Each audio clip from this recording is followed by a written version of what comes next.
Hello everyone. हमारा कुछ topic बच गया था। अ, जो प्रॉपर जो है हमने देखा था कॉन्ट्रासेप्टिव डिवाइसेस में। तो कॉन्ट्रासेप्टिव डिवाइसेस में जो है कुछ चीज़ें बच गई थी, तो उसको क्लियर कर लेते हैं। और ये जो है आज में भी जो है यूट्यूब में भी डल जाएगा। ठीक है। तो रिप्रोडक्टिव हेल्थ है, और नेक्स्ट जो मैंने बताऊंगा तो उसमें जो एसटीडी है, एमटीपी, सॉरी, आपका एसटीडी है, एमटीपी है, और प्रॉपर तरीके से इनफर्टिलिटी है, जहाँ से क्वेश्चंस आते हैं। और मैं क्वेश्चंस भी पीवाईक्यूज में भी करवा दूंगा। इंजेक्टेबल हम लोग देखेंगे। इससे पहले हमने क्या क्या देखा था? इससे पहले हमने जो है देखा था नेचुरल ट्रेडिशनल मेथड को, वो देखा था। और उसके बाद जो है हमने देखा था बेरियर मेथड देखा था। बेरियर मेथड के बाद हमने आयोडिस इंट्रायूट्राइन डिवाइस को हमने चर्चा की थी। फिर उसके बाद हम जो देखे थे ओरल कॉन्ट्रासेप्टिव्स, ओरल कॉन्ट्रासेप्टिव्स के बाद इंजेक्टेबल। ठीक है। ये जो है बेसिकली जो है इंजेक्टेबल जो है ओरल इंजेक्टेबल कॉन्ट्रासेप्टिव डिवाइसेस जो है, ये जो है फीमेल्स के द्वारा जो है यूज किया जाएगा। और यह जो है अंडर द स्किन, ठीक है, अंडर द स्किन जो है हम लोग इसको यूज करेंगे। स्किन के अंदर, त्वचा के अंदर हम लोग इसको लगाएंगे। ठीक है। क्या होगा? ये प्रोजेस्टोजन और आपका प्रोजेस्टोजन और एस्ट्रोजन। ठीक है। ठीक है, प्रोजेस्टोजन और एस्ट्रोजन। ठीक है। तो अगर हम लोग देखें तो ये प्रोजेस्टोजन और आपका प्रोजेस्टोजन, टोजन, ठीक है, या तो प्रोजेस्टोजन होगा या तो प्रोजेस्टोजन और आपका ये एस्ट्रोजन का कॉम्बिनेशन होगा। इसको इंजेक्शन के रूप में हम लोग यूज करेंगे, इंजेक्शन के जैसे। ठीक है, इंजेक्शन के जैसे यूज करेंगे, या फिर इम्प्लांट्स के जैसे यूज करेंगे। इम्प्लांट्स, ठीक है, इम्प्लांट जो है आपके, इम्प्लांट जो है इस तरीके से उसमें रहता है। ठीक है ना, इस तरीके से रहेंगे। तो इम्प्लांट्स के जैसे यूज करेंगे अंडर द स्किन, स्किन के अंदर, त्वचा के अंदर हम जो है इसको यूज करेंगे, पहली बात। ठीक है। तो इम्प्लांट्स में इसको जो है हम इमरजेंसी कॉन्ट्रासेप्टिव्स के नाम से जानते हैं। इमरजेंसी कॉन्ट्रासेप्टिव्स जो है हम लोग प्रोजेस्टोजन और एस्ट्रोजन का कॉम्बिनेशन, प्रोजेस्टोजन और एस्ट्रोजन के कॉम्बिनेशन को जो है हम जो है कैसे यूज करेंगे? वो कैसे यूज करेंगे? इमरजेंसी कॉन्ट्रासेप्टिव्स के रूप में यूज करेंगे, जो जो अनचाहे गर्भ को, जो अनचाहे गर्भ को जो है क्या करेगा? ये अनचाहे गर्भ को क्या करेगा? अवॉइड करेगा, रोकने का काम करेगा अनचाहे गर्भ को। ठीक है। जैसे कि रेप विक्टिंग है। ठीक है। रेप विक्टिंग में हम देखते हैं तो वहां पर इमरजेंसी कॉन्ट्रासेप्टिव यूज करेंगे। ठीक है। तो अगर देखा जाए कि ओरल आपका जो है आईयूडीज जो है, आईयूडीज इंट्रायूट्राइन डिवाइस जो होता है, आईयूडीज जो इंट्रायूट्राइन डिवाइस को हम लोग जो कैसे यूज करेंगे? इमरजेंसी कॉन्ट्रासेप्टिव्स के रूप में यूज करेंगे। प्रोजेस्टोजन एस्ट्रोजन का कॉम्बिनेशन को हम लोग जो इमरजेंसी कॉन्ट्रासेप्टिव्स के यूज में करेंगे। और 72 घंटे से पहले, मैथुन के क्वाइटस के 72 घंटे से पहले हम लोग जो है इसको यूज करेंगे। 72 घंटे से पहले अपन इसको यूज करेंगे। ठीक है। इमरजेंसी, याद रखो, इमरजेंसी कॉन्ट्रासेप्टिव्स 72 घंटे के बाद जो है यह जो है उतना जो है यूजफुल नहीं होगा, इफेक्टिव नहीं होगा, काम नहीं करेगा। अनवांटेड 72 है ना, अनवांटेड 72 मार्केट्स में जो ये जो प्रोवाइड होते हैं इमरजेंसी कॉन्ट्रासेप्टिव ओरल पिल्स के नाम से जो है आते हैं ये। ठीक है। तो ये जो है उसमें लिखा हुआ रहता है अनवांटेड 72। ठीक है, इमरजेंसी पिल्स होता है वो। ठीक है। तो वैसे ही अगर हम इमरजेंसी कॉन्ट्रासेप्टिव से बात करेंगे तो ये है आयोडीज है, प्रोजेस्टोजन एस्ट्रोजन कॉम्बिनेशन। 72 घंटे से पहले, क्वाइटस के 72 घंटे से पहले इसको यूज करना है। ठीक है। सर्जिकल मेथड की हम लोग बात करते हैं। सर्जिकल मेथड या स्टरलाइजेशन, स्टरलाइजेशन में हम लोग जो देखेंगे सर्जिकल मेथड, अगर मेल में अगर देखें, मेल और फीमेल जो है, मेल और फीमेल जो है अगर मेल में देखें तो मेल के रिप्रोडक्टिव ट्रैक्ट्स है, ये रिप्रोडक्टिव सिस्टम में देखते हैं, है ना। ये जो है वॉट डिफरेंस होता है। क्या होता है? What difference. वॉट डिफरेंस आगे जाकर जो होता है टेस्टिस से जुड़ जाता है, वृषण से जुड़ जाता है। जहां वृषण में जो होता है या टेस्टिस में जो होता है, क्या बनेगा? स्पर्म का जो है निर्माण होगा। और यह स्पर्म जो है कहाँ से जाएगा? आपका वॉट डिफरेंस से होते हैं सेमिनल वेसिकल, और ये इधर पेनाइल इरेक्शन के थ्रू जो है बाहर निकल जाएगा। ठीक है। अब देखिए क्या करना है हमको, क्या करना है, हम जो है क्या करेंगे? वॉश डिफरेंस जो होता है, वॉश डिफरेंस को जो है क्या करेंगे? कट करेंगे, स्मॉल इंसिजन करेंगे। ठीक है, स्मॉल इंसिजन करेंगे, यहाँ पर कट करके, थोड़ा सा कट के स्मॉल इंसिजन करेंगे। और कट करके उस जगह पर धागे से बांध देंगे, लाइगेशन कर देंगे। एक एंड में इधर बांध दिया, एक एंड में इधर बांध दिए। समझ में आया? अब जो है क्या होगा, स्पर्म जो है वो क्या करेगा, ट्रांसफर होगा। स्पर्म या फिर गैमीट का जो ट्रांसफर होगा वो क्या हो जाएगा, ब्लॉक हो जाएगा। यहां तक आने के बाद जो है वो ब्लॉक हो गया। क्या वो उधर पहुंच पाएगा सेमिनल साइकिल में, क्या वो आगे पहुंच पाएगा, क्या नहीं पहुंच पाएगा। ठीक है, तो देखिए ये गैमीट का ट्रांसपोर्ट को क्या करता है, ब्लॉक कर देता है। गैमीट का ट्रांसपोर्ट हमने क्या कर दिया, कट लगा दिया, स्मॉल इंसिजन कर दिया, स्मॉल इंसिजन के बाद जो है उसको लाइगेट कर दिया। ठीक है, स्मॉल कट कर दिया और जो गैमेट का ट्रांसपोर्ट है उसको ब्लॉक कर दिया, और गैमेट का ट्रांसपोर्ट ब्लॉक कर दिया तो स्पर्म जो है कहाँ नहीं जा पाएगा, स्पर्म जो है वो वेजाइना में प्रॉपर तरीके से जो है प्रवेश नहीं कर पाएगा, प्रवेश ही नहीं कर, क्योंकि हमने यहाँ पर ही रोक दिया। ठीक है, और वो गैमेट से जो होता है, ओवा से जो है, फीमेल गैमेट से जो है फर्टिलाइजेशन नहीं कर पाएगा।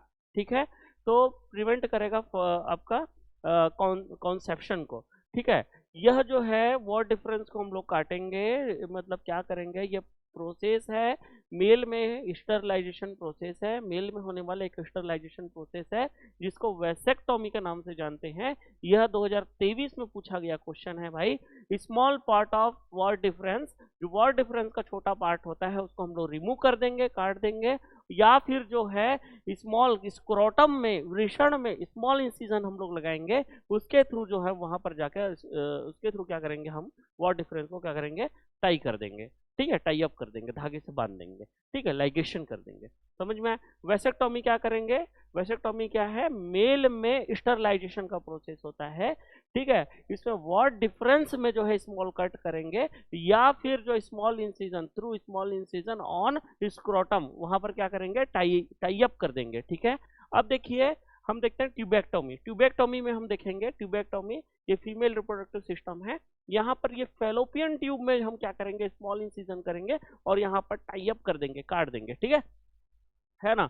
तो ऐसा जो है हम लोग कैसे कर सकते हैं, या तो हम लोग जो है एब्डोमेन पार्ट के थ्रू हम लोग जाएंगे और इसको काटेंगे, या तो फिर जो है वेजाइना के थ्रू हम लोग जाएंगे और जाकर वहां पर जो है क्या करेंगे, फेलोपियन ट्यूब को काटेंगे और टाई अप कर देंगे। ठीक है, ये दो तरीके से कर देंगे। अगर अब ट्यूबेक्टमी का मतलब क्या है, टॉमी मतलब यह है सी मतलब जो है साइलेंट है, TOMI। ये जो होता है टॉमी जो है, टर्म्स जो होता है किसी भी चीज को, मेडिकल टर्मिनोलॉजी में टॉमी टर्म्स हम लोग जो है उस ऑर्गन का सर्जिकल इंसिजन करके बाहर निकालने को बोलेंगे। ठीक है, काट कर जब हम लोग बाहर निकाल देंगे। ठीक है, तो ट्यूबेक्टोमी फेलोपियन ट्यूब का जो होता है स्मॉल इंसिजन करेंगे। ठीक है, और स्मॉल इंसिजन करके वो पार्ट को रिमूव कर देंगे, या फिर इसको टाई अप करेंगे through small incision in the abdomen. Abdomen के थ्रू जो होता है हम लोग क्या करते हैं, स्मॉल इंसिजन देंगे और वहां पर टाई अप करेंगे, या फिर वेजाइना के थ्रू हम लोग जो है अपना फेलोपियन ट्यूब को जो है क्या करेंगे, रिमूव करेंगे और टाई अप करेंगे। समझ में? अब देखिए ये जो है small part of the fallopian tube is removed, ये 2024 में पूछा गया क्वेश्चन है भाई, 2024 में। और ये डायग्राम 2012 में पूछा गया डायग्राम है। ठीक है, ट्यूबेक्टोमी स्टरलाइजेशन प्रोसेस है, कहाँ का, फीमेल का होता है। समझ में आया यहाँ तक? अब हम लोग देखते हैं medical termination of pregnancy. Medical termination of pregnancy हम लोग देखना चाहेंगे। तो मेडिकल टर्मिनेशन ऑफ प्रेगनेंसी में हम देखेंगे, MTP बोलते हैं, इंड्यूस्ड एबॉर्शन के नाम से जानते हैं। किस नाम से जानते हैं, इंड्यूस्ड एबॉर्शन के नाम से भी हम इसको जानते हैं। एक्चुअली में क्या हम लोग करेंगे, जब इंटेंशनली है ना, जानबूझकर और अपने इच्छा से, वॉलेंट्री, ठीक है, प्रेगनेंसी का, गर्भावस्था का हम उसको क्या करेंगे, समापन कर देंगे, है ना, उसको समाप्त कर देंगे। ठीक है, बिफोर फुल टर्म। ठीक है, फुल टर्म से पहले ही हम लोग उसको क्या करेंगे, ठीक है, फुल टर्म। ठीक है, देखो क्या होता है, first trimester, second trimester, third trimester. क्या होता है, प्रेगनेंसी जो होता है 3 ट्राइमेस्टर में डिवाइड है। ठीक है, पहला 3 महीना फर्स्ट ट्राइमेस्टर, फिर आपका 4 से लेकर 6 महीना जो होता है वह जो होता है सेकंड ट्राइमेस्टर, और 7 से लेकर 9वां महीना जो है, 7, 8, 9, ये कब थर्ड ट्राइमेस्टर जो है वो कहलाएगा। समझ में आया यहाँ तक? तो ये फुल टर्म से पहले, ये बोलता है फुल टर्म से पहले इंटेंशनली या वॉलेंट्री हम लोग क्या करेंगे, टर्मिनेशन ऑफ द प्रेगनेंसी, तो यह जो हो क्या कहलाएगा, मेडिकल टर्मिनेशन ऑफ प्रेगनेंसी कहलाएगा, इंड्यूस्ड एबॉर्शन कहलाएंगे। भारत सरकार ने, गवर्नमेंट ऑफ इंडिया ने, है ना, भारत सरकार ने इस एमटीपी को 1971 में लीगलाइज किया। भारत सरकार ने क्या किया, 1971 में एमटीपी को लीगलाइज किया, कुछ सम स्ट्रिक्ट कंडीशन के साथ, है ना, बहुत कुछ सख्त नियम के साथ, क्योंकि एमटीपी का जो होता है बहुत ज्यादा से ज्यादा जो होता है क्या होता है, दुरुपयोग ना हो जाए, इसलिए भारत सरकार ने 1971 में जब इसको लॉन्च किया तो बहुत सारे स्ट्रिक्ट नियम जो है के साथ ये लॉन्च किया। ठीक है, कैसे लॉन्च किया, जैसे कि सबसे पहला इसका मिसयूज, है ना, जो इलीगल फीमेल फैटिसाइड्स, जो अवैधानिक मादा, है ना, ठीक है, अवैधानिक मादा लिंग या फिर मादा भ्रूण हत्या, ठीक है, उस चीज को रोकने के लिए प्रॉपर, ठीक है, मतलब कहीं ना कहीं उनको ऐसा था कि अगर एमनियोसेंटेसिस के माध्यम से, एमनियोसेंटेसिस मतलब क्या होता है, जब हम लोग लिंग का निर्धारण करेंगे कि माँ के पेट के अंदर जो है बच्चा लड़का है या लड़की है, इस चीज का निर्धारण करेंगे, वो एमनियोसेंटेसिस से होगा। तो एमनियोसेंटेसिस भी उस समय धड़ल्ले से चल रहा था, तो एमनियोसेंटेसिस के थ्रू जो होता है हम लोग क्या किए, लड़का लड़की पता कर दिए, और लड़की जब हुई, ठीक है, तो कई संकीर्ण सोच के लोग होते हैं, है ना, ऐसे समाज में जो होता है अनसोशल होते हैं, असामाजिक प्राणी होते हैं, ठीक है, वो कुंठित भावना से ग्रसित होती है, रूढ़िवादिता उनकी सोच होती है, वो वहां तक जो है अपने आप को अपनी बातों को पचा नहीं सकते, अपनी सोच को जो है वहां तक ले जा नहीं सकते, ठीक है, दुनिया कहाँ से कहाँ चले गई और अभी वो लड़के लड़की तक अभी तक कहीं वो सीमित है। ठीक है, अब मेरी बात को समझिए कि जो होने वाले अवैधानिक मादा भ्रूण हत्या जो है उसको रोकना भी जो है बहुत बड़ा जो है गवर्नमेंट के पास चैलेंज था। ठीक है, तो ये जब सब नियम को देखते हुए स्ट्रिक्ट नियम जो है गवर्नमेंट लाई और एमटीपी को जो है यहाँ पर लागू किया, लीगलाइज किया। ठीक है, अब इंपॉर्टेंस क्या था एमटीपी का, एमटीपी का इंपॉर्टेंस क्या था, एमटीपी जो होता है ये अनवांटेड प्रेगनेंसीज जो थी, है ना, अनचाहा गर्भ है, उससे अपने को छुटकारा दे रही थी। जैसे अगर कैजुअल इंटरकोर्स हो गया, हाँ ठीक है, अगर कैजुअल इंटरकोर्स हो गया कपल्स के बीच में, तो कपल्स के बीच में कैजुअल इंटरकोर्स होने के कारण जो है प्रेगनेंसीज हो गई, तो ये अनवांटेड प्रेगनेंसीज है, मतलब प्रेगनेंसीज के लिए जो है वो कपल जो है प्लानिंग नहीं किया, तो प्रेगनेंसी के लिए भी है कपल को प्लानिंग करना पड़ता है कि भाई आज ऐसा तो नहीं है कि आज प्रेगनेंसी ले लिया फिर उसके बाद जो है नेक्स्ट जो है अगले साल भी प्रेगनेंसी ले लिया, थर्ड ईयर में फिर प्रेगनेंसी ले लिया, ऐसा नहीं होता भाई। क्या होता है, पहले बच्चे और दूसरे बच्चे में कम से कम जो है 3 साल का जो है क्या होना चाहिए, गैप होना चाहिए, बर्थ स्पेस के नाम से हम लोग उसको जानते हैं। ठीक है, अब देखो इसको अवॉइड करना था, ऐसे कपल जो कैजुअल इंटरकोर्स के दौरान जो है अनचाहा गर्भ हो गया उसको अवॉइड कर सकते थे एमटीपी के थ्रू। ठीक है, उसमें पति और पत्नी दोनों का जो है सहमति होता है ना, बाकायदा सहमति पत्र जो होता है गवर्नमेंट हॉस्पिटल्स में लिखाया जाता है या प्राइवेट हॉस्पिटल्स में जहां पर जो लीगल संस्था है वहां पर लिखाया जाता है। फेलियर ऑफ कॉन्ट्रासेप्टिव, ठीक है, अगर जो है कपल जो है कॉन्ट्रासेप्टिव यूज कर रहे थे, ठीक है, तो कॉन्ट्रासेप्टिव्स में क्या हो गया, फेलियर ऑफ कॉन्ट्रासेप्टिव्स जो है, कॉन्ट्रासेप्टिव्स जो गर्भ निरोधक युक्तियां हैं वो फेल हो गई। ठीक है, और दूसरा चीज है रेप, जो रेप विक्टिम है उसमें जो है एमटीपी कराने की सलाह दी जाती है। क्या होता है वहां पर जो रेप विक्टिम्स जो रहते हैं उसमें होता यह है कि मेडिकल प्रैक्टिशनर जो होते हैं, 2 मेडिकल प्रैक्टिशनर जो होते हैं उसकी टीम बनती है और वो टीम जो है इस चीज को डिसाइड करती है कि एमटीपी करना है कि नहीं करना है। ठीक है ना। और दूसरा चीज है इसमें, हमने एक और चीज है, it is essential cases where continuation of pregnancy could be harmful to mother और फीटस और बोथ। देखो क्या होता है, एमनियोसेंटेसिस के माध्यम से, है ना, या जेनेटिक इंजीनियरिंग के माध्यम से हम लोग जो है चेक करते हैं या पेडिग्री देखते हैं, या जेनेटिक पेडिग्री मतलब कि वो पीढ़ी दर पीढ़ी होने होने वाले जो बीमारियां हैं, है ना, उसको पेडिग्री एनालिसिस के माध्यम से हम लोग देखेंगे। तो जब हम लोग पेडिग्री एनालिसिस के माध्यम से हमको पता चलेगा कि कि होने वाला जो बच्चा है उसमें जो है किसी प्रकार का जेनेटिक डिफेक्ट है ना, तो ये जेनेटिक डिफेक्ट को रोकने के लिए क्या करेंगे, जेनेटिक डिफेक्ट को रोकने के लिए, या फिर हो सकता है वो प्रेगनेंसी आगे जो है आगे क्या हो सकता है कि बच्चा जो है जेनेटिक डिसऑर्डर से पीड़ित होगा, ठीक है ना। अगर मेंटल रिटार्डेड होगा, फिजिकली रिटार्डेड होगा, ठीक है, वो चीज़ें हैं, है ना। और भी बहुत सारी चीज़ें हैं, जैसे कि मदर जो है अगर एचआईवी संक्रमित होगी, ठीक है, या मदर को जो है किसी जो है प्रॉपर हीमोफीलिया, ठीक है, मतलब कोई भी वंशागतित बीमारी होगी, ठीक है, जेनेटिक डिसऑर्डर होगा, तो वैसे प्रेगनेंसीज में हम लोग क्या करेंगे, वैसे प्रेगनेंसीज में क्या करेंगे, एमटीपी कराने की सलाह दी जाती है। और प्रेगनेंसी को कंटिन्यूशन जो है उसको, कंटिन्यूशन जहाँ पर हार्मफुल होगा उसको हम लोग जो है क्या करेंगे, एमटीपी के माध्यम से उसको डिसकंटिन्यू करेंगे।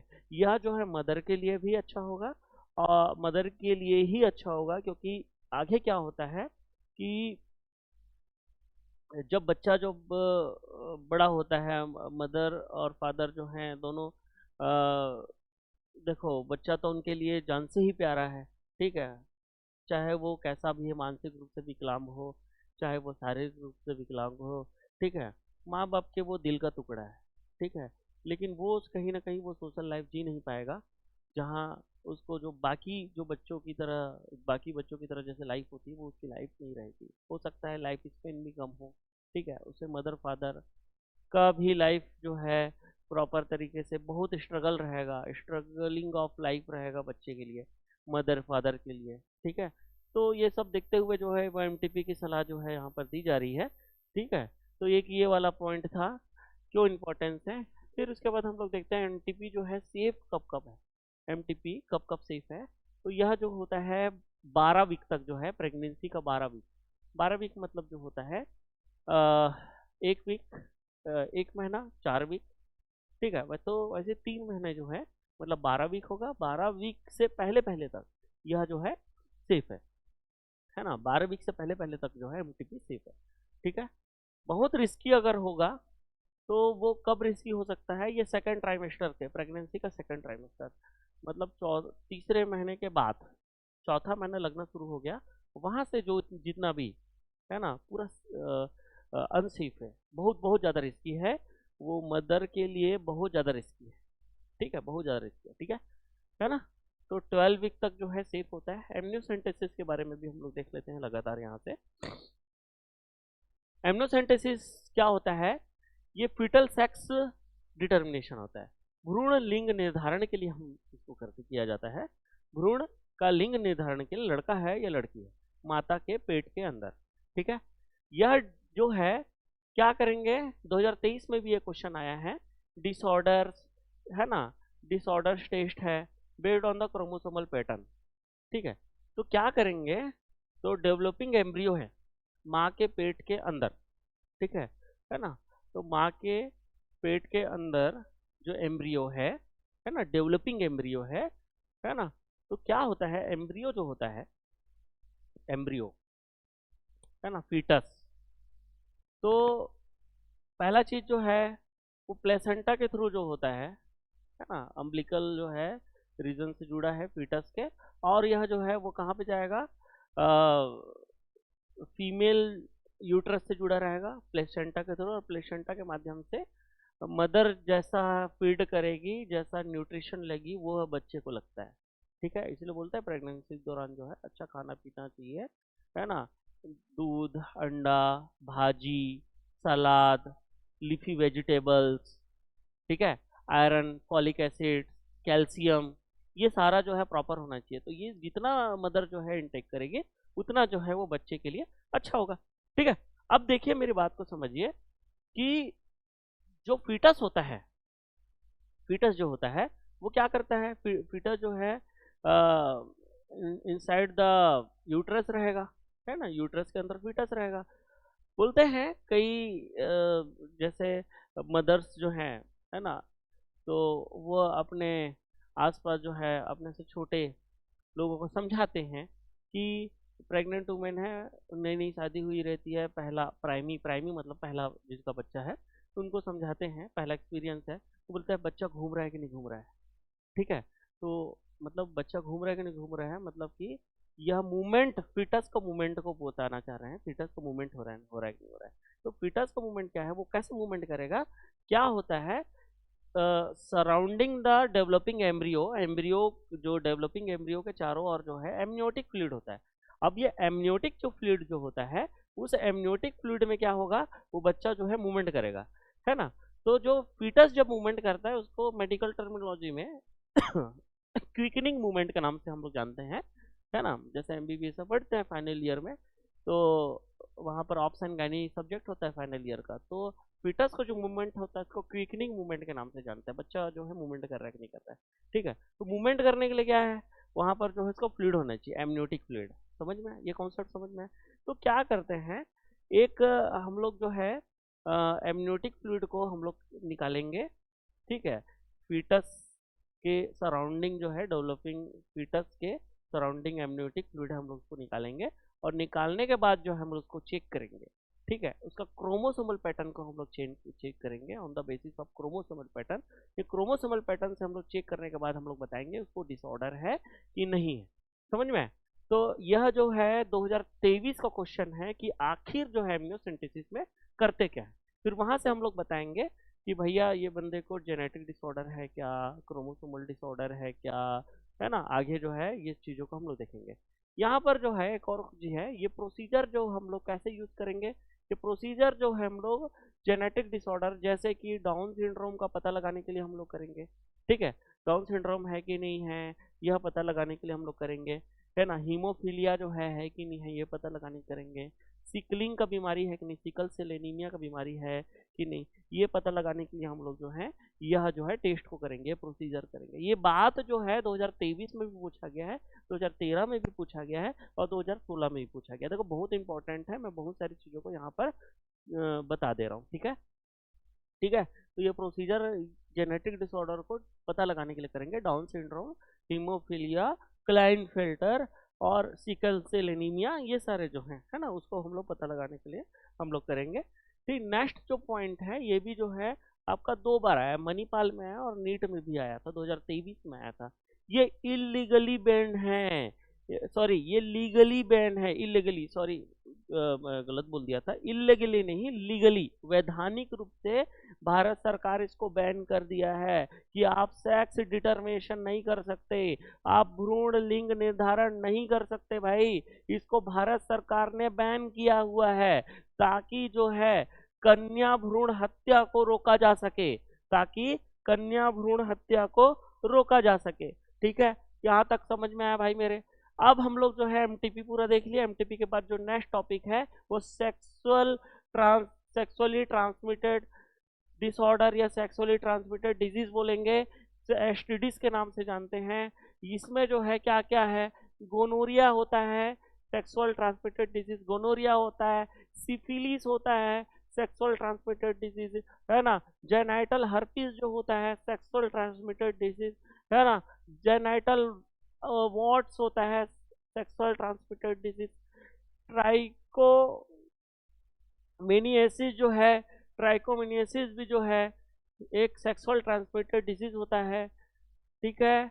तो फिर एक बात को समझिए कि डिजीज या इन्फेक्शन थ्रू सेक्सुअल इंटरकोर्स, ठीक है, लैंगिक संभोग के दौरान या लैंगिक संभोग के माध्यम से अगर इन्फेक्शन, संक्रमण या रोग हो, है ना, इस प्रकार का रोग को हम लोग एसटीडी, सेक्सुअल ट्रांसमिटेड डिसीज, या फिर जो है वेनरल डिजीज, या फिर जो है रिप्रोडक्टिव ट्रैक्ट इन्फेक्शन, आरटीआई के नाम से हम लोग जानेंगे। यह बात जो है पूछा गया है सन 2021, नीट के सन 2021 में पूछा गया है।